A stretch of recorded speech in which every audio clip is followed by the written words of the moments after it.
subscribe and press this bell icon to never miss another lecture video.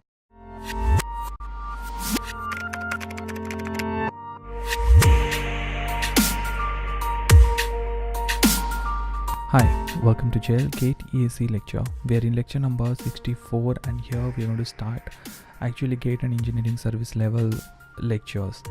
Basically till now whatever things that we have studied for a Fourier transform, all of them are like the basic level concepts, and from now onwards we are going to solve a different kind of questions, different kind of varieties of questions types. I think I have already covered 15 hours of time. Now I think I do have 15 hours of time. I think I have already went through, and I need to go very fast, and also have to give you a lot of information, lot of ideas, lot of stories, lot of concepts regarding Fourier transform, jet transform, Laplace transform, bandwidth. A lot of concepts are there, lot of subjects are there need to finish. So I prefer to represent you quickly so that you can understand it later. Like if you couldn't understand it, I'll try my best to make you understand by representing it, but if still you have any kind of doubt, you can do one thing, just go through these notes once, and if you don't understand, just rewind this video and watch it again and again. If you don't understand, then you can write to me. Our Gmail ID, you can write it down in the comment box also. You can follow us on the Facebook.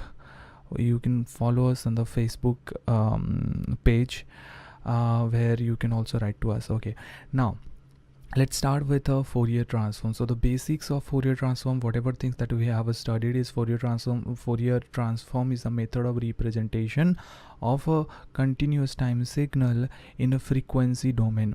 So basically Fourier transform ke through we can represent both periodic and non-periodic, but it is mostly famous for representing non-periodic signal in frequency domain. So if you have a non-periodic signal in time domain, we can represent it. We can represent in frequency domain. That is called, this method is called as Fourier transform. How to represent it? We have derived the expression. You need to just multiply it on exponential, complex exponential component, which is nothing but minus j omega t into dt to the power minus j omega t dt.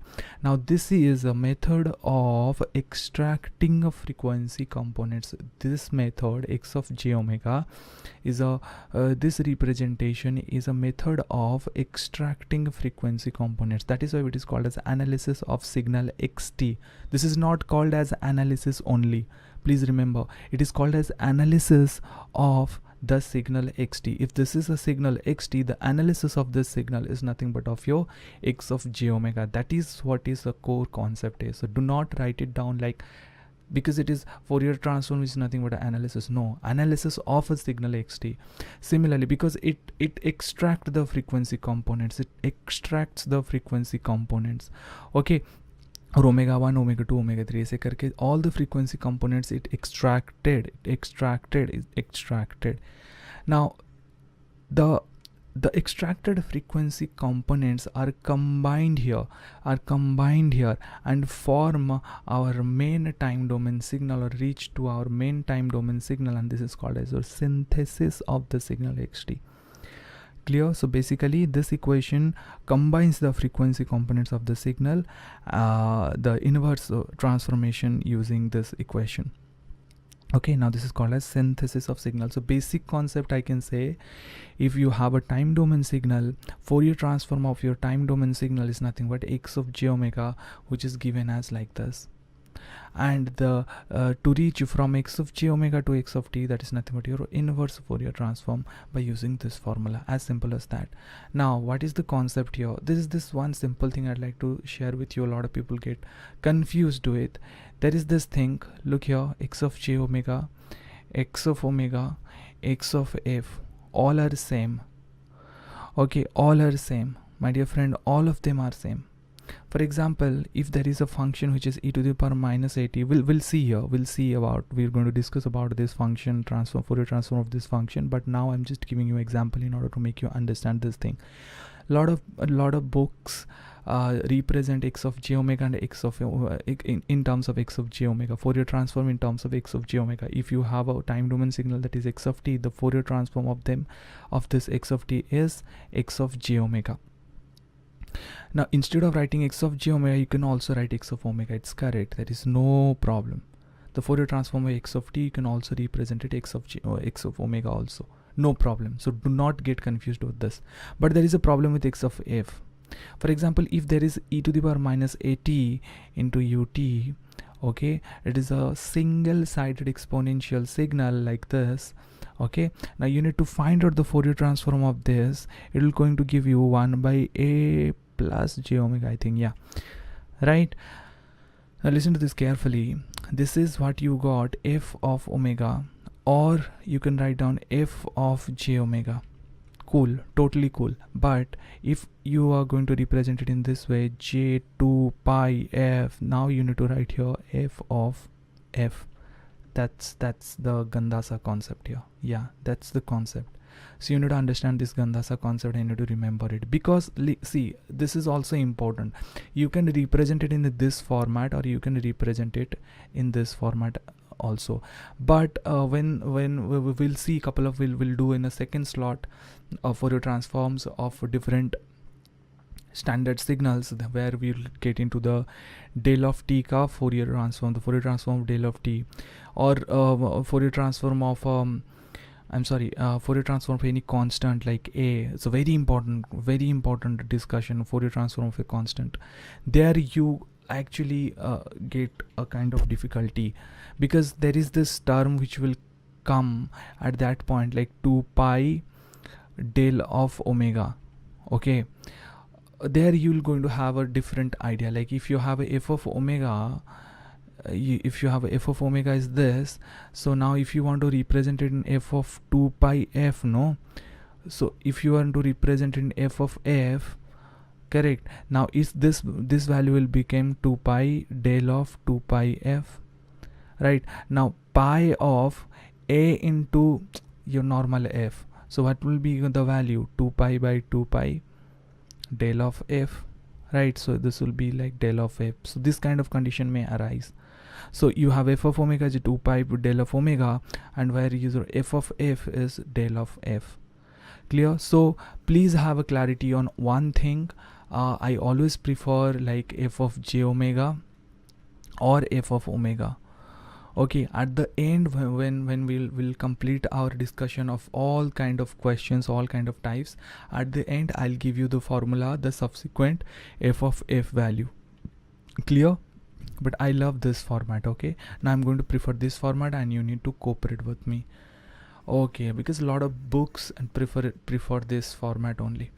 Okay, now this is our introductory thing. Now what is this lecture is about and what we are going to actually discuss, that is a more important thing. Look here, actually see, Fourier transform is one of the most core concept of this entire signals and system, one of the very important subject after convolution, because the lot of ideas, whatever things that you have studied so far from signals and system, lot of application will going to done on this Fourier transform. And also the Fourier transform is helpful for your Laplace and also jet transform as well. Also it is helpful for your bandwidth analysis. Also it is helpful for your communication. Also it is oh my god, it is helpful for a lot of things. Okay, now so I can't complete a lot of types or questions or a lot of important concepts, but I can do one thing for you. I can represent you a couple of very important question types and question formats and formulas. So what you need to do, just watch all of them and write it down on your own language. The notes will be down in the description. आपको उस पे click करना है, वो सारे notes लिखना है. अगर कहीं पे if you don't understand anything, please watch that video again and again and again and write it down, all the lecture notes from your by your own language, or please revise all those notes. Okay, now in order to finish Fourier transform, I have divided our concepts, which is a very important concept, which is important for your GATE engineering survey and PSU, in these 7 different ideologies, or in these 7 different categories. So in this category, in this video lecture, we're going to finish the Fourier transform of real exponential. So what we are going to see here in real exponential, like for example e to the power 80 or e to the power minus 80, these are the real exponential na? So the Fourier transform of this kind of function, this kind of signal, what will be the value, that we are going to discuss here in this video lecture. In the next video lecture we're going to see the standard signals like impulse signal or your step signal or a signum function or all this or a constant. So the Fourier transform of these kind of functions that we are going to see in this kind of slot or in this category. Okay, in the third category we'll cover all the complex exponential signals and its Fourier transform.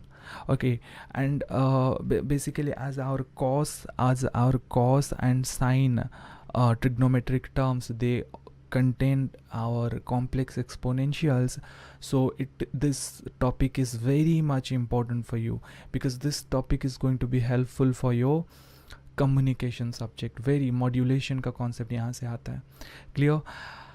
Then we're going to discuss about various type of pulses. All of them are going to be very helpful for your modulation or entire communication subject. Also it will going to helpful for your control system as well, NT as well. Okay, various type of pulses. Here we are going to see about sync pulse, square wave, triangular wave, or sync square, all this kind of pulses, or train up impulses. What will be the Fourier transform of all of them, we're going to discuss briefly in this category. Then in the last we're going to solve couple of very important questions from the properties of Fourier transform, the property that we have discussed. No, that is very important. And also in this property, what are the major concept? That is duality concept. The various very important concept we're going to solve here: duality questions, Parseval's theorems, area under the graph. All of these things we're going to discuss here in this slot. And the last slot here in this slot, we're going to solve a question, Fourier transform of a periodic signal. As I told you, Fourier transform is applicable for periodic and non-periodic both. So here in this slot also we're going to see the Fourier transform of a periodic signals as well. And in this slot we're going to analyze the very important concept, that is the application of convolution in actual real life, like that. This thing we're going to see here. It's a very simple thing, and you need to just be careful about what I'm going to make you study. The last slot here, it will be done here on this bandwidth analysis. So okay, now here in this video lecture we're going to start with the Fourier transform of real exponential signal like e to the power 80 or e to the power minus 80, a real exponential. This is your real exponential. This is your J80. This is your complex exponential signal. But complex exponential signal must contain a your frequency component. So this is a complex exponential signal, as you have a J here. It's a very simple thing. Why I'm boring you? Okay, real exponential signal. Look here carefully.